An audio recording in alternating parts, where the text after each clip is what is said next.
And you're now looking at live pictures as we see the casket is coming out of the Kennedy compound. It's going to be loaded into the hearse, and the motorcade is going to proceed on its way to Boston.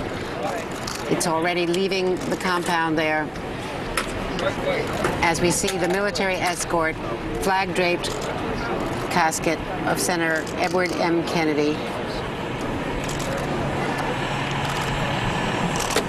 The casket will be loaded into the hearse. It is a 70-mile trip to Boston.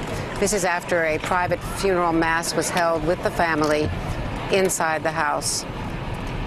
On that porch, the wraparound porch in the house in Hyannis Port. I'm here with Michael Beschloss, who has seen so much history there. Michael, this is the most poignant of pictures. It's just heartbreaking. Can you remember the number of times we've seen images of Ted Kennedy from the age of 5 until now we see the last family, few days? we see Vicki, Reggie, we see the children. Just coming off that porch where he used to sit. Gene Smith, the last surviving sibling of the original Kennedy family members. And that's the lawn where President Kennedy's helicopter used to land when he was president.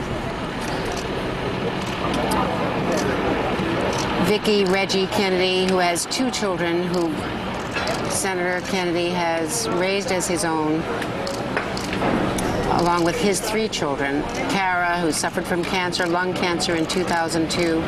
All of the challenges that he has faced over these years, 77 years, with incredible spirit. The setbacks in 1969, obviously Chappaquiddick, most memorably. The failed campaign in 1980. His reconciliation in 1982 to the fact that he would never be president of the United States. And what a career he then had, Michael. Yep, those 47 years. And you were talking about his decision not to run for president in the early 1980s. That was expressed at a family meal right inside this house when he told his children, who were thrilled. They thought it would be great for them and especially great for him. Well, the campaign had been so difficult. Obviously, a difficult and troubled marriage held together through that 1980 campaign. Joan valiantly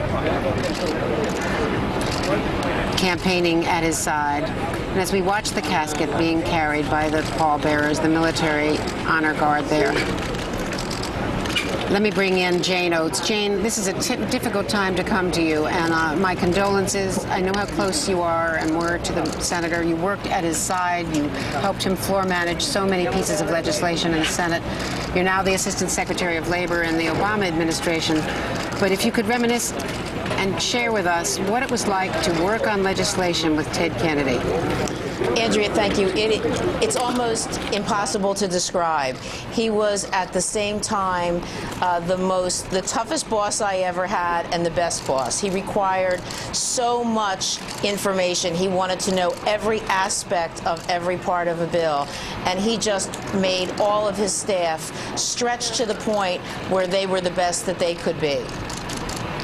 He was amazing. We always hear it told that he had the best Senate staff. I observed that myself when I covered the Senate. But you're an example of that, you and your colleagues. When you were working round the clock on No Child Left Behind and other education bills, when you were on that committee, the committee staff, how much of a force was he? How engaged was he in every bit, every detail of the legislative compromises? He was 100%. By the way, Jane, while we're talking, we're watching the family standing in honor of their lost husband and brother and father and stepfather. This could not be a more moving moment. Patrick, Vicki, Gene Smith, who just buried Eunice only 2 weeks ago. And Andrea, you know Jane, Vicki. What an amazing person. She has been such... Speak to that for a moment, Jane, because this has been, I mean, first he and Vicki